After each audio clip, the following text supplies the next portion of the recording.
Iran से 12 दिन का युद्ध और हूतियों के लगातार हमलों ने इसराइल को बुरी तरीके से झुलसा दिया है। ये हमले इतने तीखे थे कि तथाकथित अभेद्य आयरन डोम भी अपनी साख नहीं बचा पाया। मिडिल ईस्ट के जानकारों का तो यही कहना है और इस बात की तस्दीक करती है एक खबर जिसने पूरी दुनिया को हैरान कर दिया है। लंबे समय से आयरन डोम में खामियां सामने आने के बाद अब इसराइल अपनी सुरक्षा के लिए एक नया डिफेंस सिस्टम तैनात करने जा रहा है।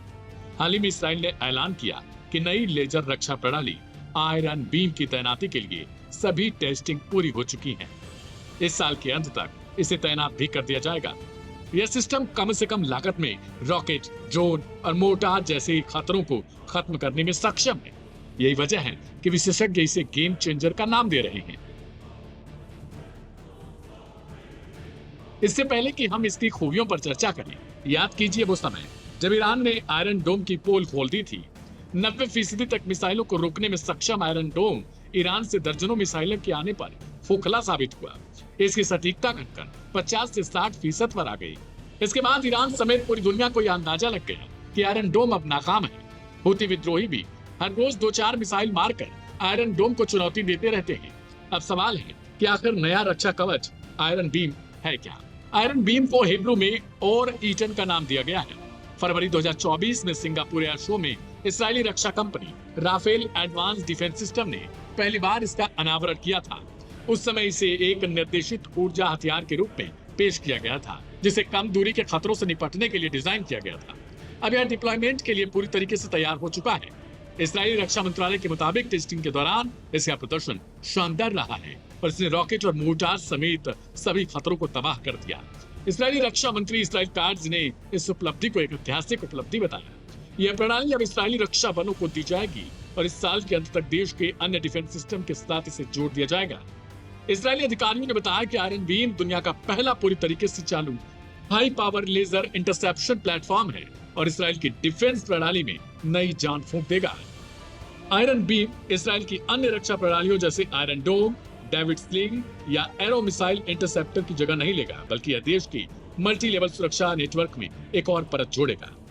बीते कुछ समय में आयरन डोम गजा में हमास और लेबनान में हिजबुल्लाह जैसे समूहों के रॉकेटों को रोकने में अत्यधिक प्रभावित दिखा, लेकिन इसके महंगे मिसाइल इंटरसेप्टर का इस्तेमाल करना पड़ा था। आयरन बीम इस समस्या का समाधान बताया जाता है। आयरन बीम छोटी दूरी वाले खतरों जैसे छोटे रॉकेट, ड्रोन, मोर्टार पर ध्यान केंद्रित करता है, जिन्हें अक्सर पारंपरिक मिसाइल रक्षा प्रणालियों को भेदने के लिए झुंड में दागा जाता है। तो आखिर यह काम कैसे करता है? आयरन बीम फाइबर लेजर तकनीक पर आधारित है। जैसे ही किसी खतरे का पता चलता है, यह प्रणाली उसे ट्रैक करती है और कई छोटी किरणों को एक ही बिंदु पर केंद्रित करने के लिए निर्देशित करती है। एक बार जब लेजर लक्ष्य पर केंद्रित हो जाती है, तो यह महज 4 सेकंड के अंदर उसे निष्क्रिय कर सकता है। इस प्रणाली की अधिकतम प्रभावी सीमा करीब 10 किलोमीटर। जब तक आयरन बीम को पर्याप्त बिजली आपूर्ति मिलती रहेगी, यह गोला बारूद खत्म हुए बिना लगातार फायरिंग करता रहेगा। यह इसे लंबे हमलों के दौरान खास तौर से उपयोगी बनाता है। आयरन बीम को गेम चेंजर इसलिए माना जा रहा है क्योंकि पारंपरिक मिसाइलों की तुलना में प्रति लेजर शॉट की लागत बेहद कम है। मिसाइल इंटरसेप्टर की एक बार की तैनाती कीमत $50,000 से लेकर $1.5 लाख तक होती है। वहीं अनुमानों के मुताबिक लेजर बीम के लिए केवल $2,000 ही खर्च करने पड़ेंगे। यह लागत में भारी कमी लाकर इसराइल की सुरक्षा खर्च को बेहद कम कर सकती है। फिलहाल देखना दिलचस्प होगा ईरान और हूती इसका क्या जुगाड़ निकालते हैं।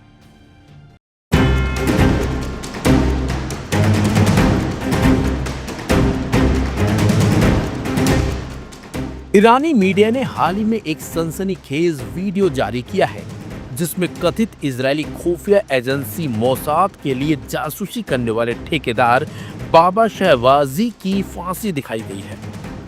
बाबा शहबाजी पर आरोप था कि उसने ईरान और इजरायल के बीच हाल ही में हुए 12 दिनों के युद्ध के दौरान सैन्य ठिकानों में घुसपैठ कर संवेदनशील जानकारी इकट्ठा की थी। तस्वीरों में दिख रहा यही शख्स है बाबा शहबाजी, एक ठेकेदार जो अब मोसाद जासूस के नाम से कुख्यात हो गया था। ईरान की अदालत ने उसे इजरायल के लिए जासूसी का दोषी पाया और मौत की सजा दी। खबर है कि शहबाजी को हाल ही में सरेआम फांसी दी गई है। राज्य मीडिया ने इसका वीडियो भी जारी किया जो दुनिया भर में वायरल हो गया है। शहबाजी पर आरोप है कि वो सैन्य ठिकानों में घुसपैठ कर रहा था और संवेदनशील सूचनाएं मोसाद को दे रहा था। उसके पास से भारी मात्रा में डॉलर, हाईटेक जासूसी उपकरण और फर्जी पासपोर्ट बरामद किए गए हैं। बताया गया है कि वो 120 मिलियन डॉलर और अमेरिकी नागरिकता का लालच देकर देश के युवाओं को भी इस नेटवर्क में जोड़ने की पूरी कोशिशों में लगा हुआ था। एक ईरानी अधिकारी ने बताया कि शहबाजी इजराइल की खुफिया एजेंसी के लिए काम कर रहा था। उसने एक नेटवर्क बनाने की कोशिश की। उसकी गिरफ्तारी से एक बड़े जासूसी षड्यंत्र का पर्दाफाश हुआ है। शहबाजी का नाम इस्माइल फेकरी से भी जुड़ा था, एक और कथित जासूस जिसे इसी साल की शुरुआत में फांसी दी गई थी। बताया गया है कि दोनों मिलकर ईरान में मोसाद के लिए नेटवर्क खड़ा कर रहे थे। बीते कुछ हफ्तों में ईरान ने कम से कम 9 लोगों को जासूसी के आरोप में मौत की सजा दी है। पिछले ही हफ्ते 4 और लोगों को मोसाद से जुड़े तोड़फोड़ अभियानों में दोषी पाया गया था। वैसे तो ईरान और इजराइल के बीच तनाव चरम पर है। ऐसे में ईरान अब किसी भी तरह की जासूसी गतिविधियों पर तुरंत और कठोर कार्रवाई कर रहा है। लेकिन इन फांसियों पर मानवाधिकार संगठनों ने सवाल उठाए हैं कि क्या इन मामलों में निष्पक्ष न्याय प्रक्रिया अपनाई गई है। ईरान की सरकार का कहना है कि ये सजाएं देश की सुरक्षा और अखंडता को बचाए रखने के लिए जरूरी है। लेकिन अंतर्राष्ट्रीय मंच पर ईरान की न्याय प्रणाली और मानवाधिकार रिकॉर्ड पर बहस तेज हो गई है। बाबा शहबाजी की फांसी से एक बात साफ है कि ईरान अब अपनी सरहदों और सैन्य रहस्यों को लेकर पूरी तरह सतर्क है और जरा सी भी चूक पर फांसी की सजा देने में पीछे नहीं हट रहा।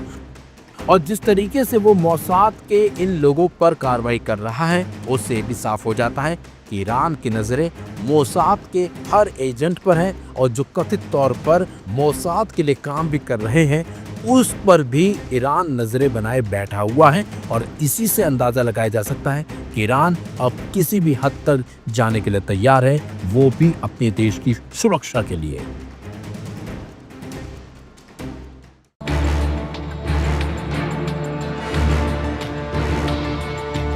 भारत और पाकिस्तान के बीच रिश्ते कैसे हैं ये पूरी दुनिया को पता है। भारत का पड़ोसी देश पाकिस्तान आतंक को पनाह देने और आतंकियों का सपोर्ट करने के लिए जाना जाता है। भारत पर जितने भी आतंकी हमले हुए हैं उनमें कहीं ना कहीं पाकिस्तान का हाथ भी रहा है।